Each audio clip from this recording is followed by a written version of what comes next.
All right, so on to episode 2. Previous episode established, the rules of everything. We got the swords, we got the, main character established.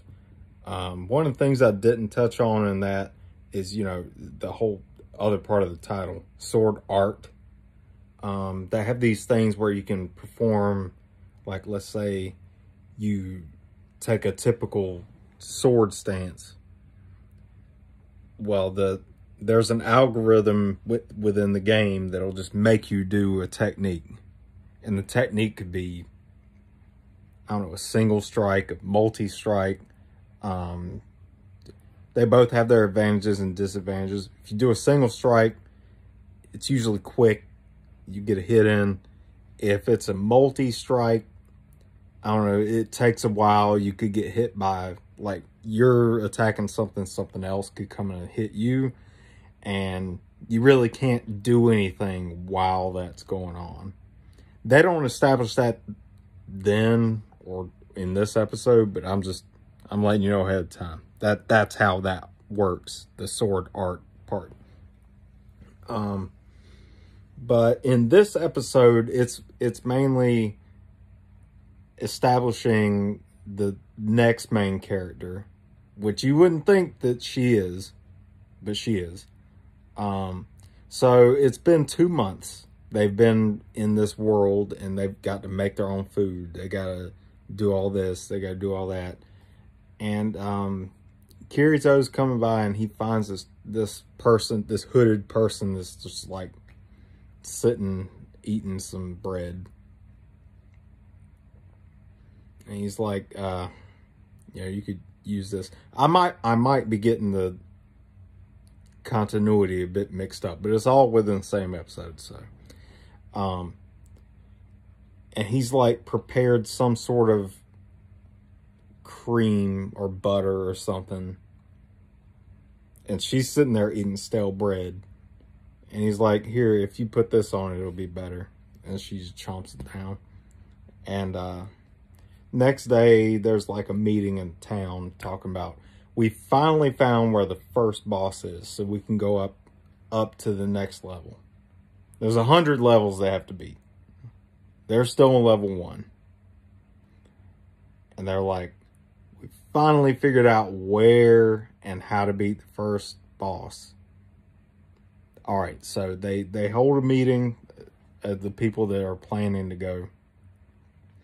And the person that is planning all this, he says, look, we're going to divide in teams of 6. Everybody just get in your parties, and then we'll figure out what everyone's going to do from there. Well, Kirito is kind of a loner, so obviously nobody pairs up with him. And he looks around, he sees a girl. Yeah, the eating scene comes after this. Whatever.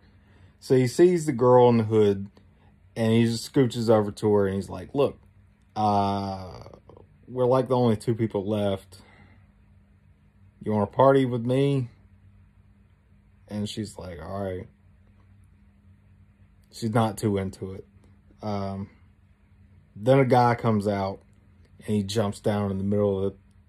Like there's an arena that they're in. He jumps down in there and he starts calling out, all the beta testers, you guys owe us an apology. You guys owe us all your loot and everything because you knew what was going to happen. You knew everything. You still know everything. You haven't done anything for anybody.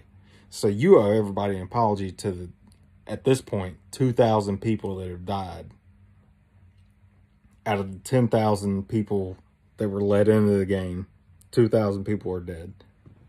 So there's only 8,000 left.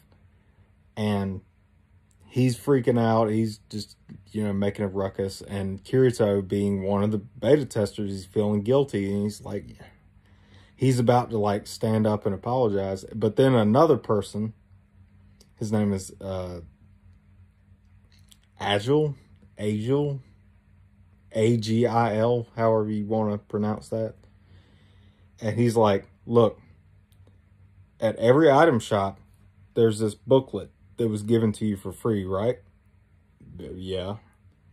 All right, well, this booklet is full of information that was compiled by the beta testers for everybody. So I don't want to hear any of that.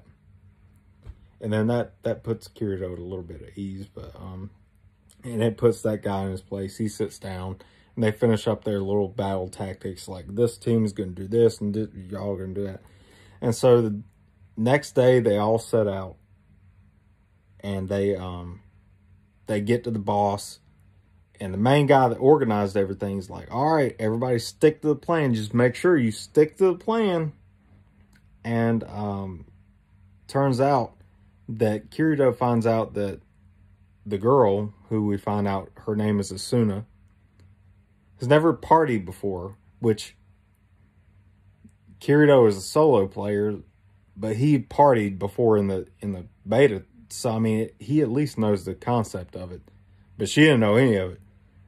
And he's like, shit, I got to teach her how to party. Because when you're in a party, you can, like, do things called switches, which is like a combo move and stuff like that.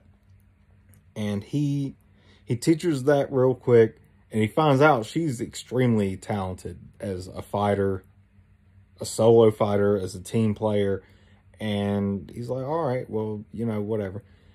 And they get the boss down to where it's almost dead, and it switches weapons. Now, in the beta, it used a different weapon than it used in the actual game. So the way it attacks with it is different.